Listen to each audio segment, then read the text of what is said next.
வணக்க மக்களை, நான் விஜயதரன். இன்றைக்கு இலங்கையின் பாராளுமன்ற தேர்தல் மக்கள் ஓட்டு போட ஆயத்தமாகி வராங்க.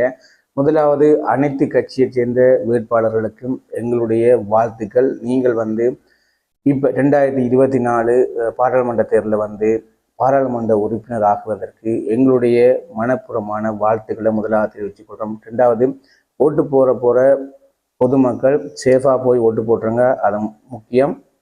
அதை விட முக்கியம், எல்லாரும் போய் ஓட்டு போடுங்க. ஒரு நாட்டின் குடிமகனாக ஓட்டு போட வேண்டியது ஜனநாயக கடமை.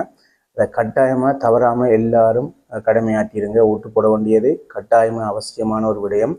அதையும் கவனத்தில் கொள்ளுங்க. ஓட்டு போடுறார்கள் முக்கியமாக கடைப்பிடிக்க வேண்டிய 2 விடயங்கள். ஒன்று, நீங்கள் யாருக்கு ஓட்டு போட போறீங்கன்னதை தெளிவாக சிந்திச்சு ஓட்டு போடுங்க.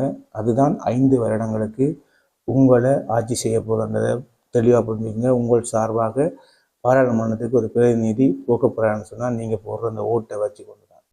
ரெண்டாவது, ஓட்டு போடுற விதம் எல்லாருக்கும் தெரியாது, புரியாமல் இருக்குது. அதன் அடிப்படையில் தெளிவாக சொல்லிடுறேன். ஒரு கட்சியில சின்னம் இல்லைன்ற ஒரு கட்சியில ஒரு சுயேட்சை குழுவாக இருந்தால் ஒரு நம்பர் வழங்கப்பட்டிருக்கும். அவங்க சின்னமும் அவங்களுக்கு வழங்கப்பட்டிருக்கும்.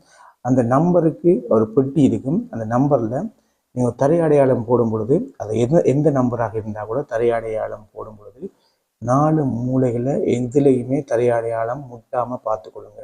அது மட்டும் இல்லை, இந்த பாராளுமன்ற தேர்தலில் 3 விருப்பு வாக்குகள் போட முடியும். 3க்கு மேற்பட்ட விருப்பு வாக்குகள் நீங்கள் போட்டிங்கன்னு சொன்னால் அது செல்லுபடியாகாது. அது செல்லாத ஓட்டில் கணக்கிடப்படும். அதன் அடிப்படையில் 3 பேரை நீங்கள் விருப்பு வாக்காக தேர்வு செய்ய முடியும்.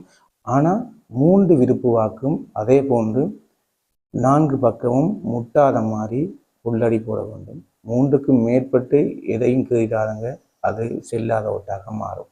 அதோட இந்த பாராளுமன்ற தேர்தலில் தேர்வு செய்யப்பட்டு மக்கள் பணியாற்ற பாராளுமன்றம் போயிருக்கிற அனைத்து எம்பிக்களுக்கும் எங்களுடைய மனப்பூர்வமான வாழ்த்துக்களை முதலே தெரிவித்துக் கொள்கிறோம்.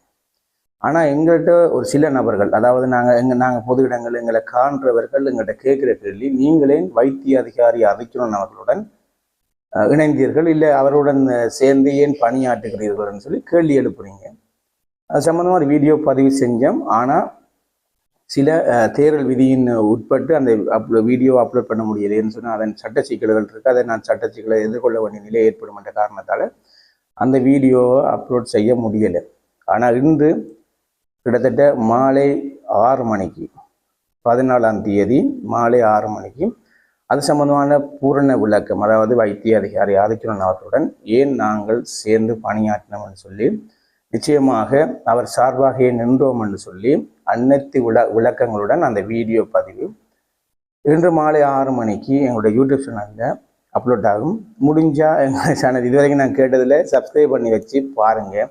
நீங்கள் ஆதரவு தந்தீங்கன்னா மென்மேலும் நேர்மையான வீடியோக்களை பண்ணுறதுக்கு எனக்கு ஒரு ஊக்கம் இருக்கும்னு சொல்லிக்கொண்டு இன்னொரு வீடியோ சந்திக்கும் வர வணக்கம்.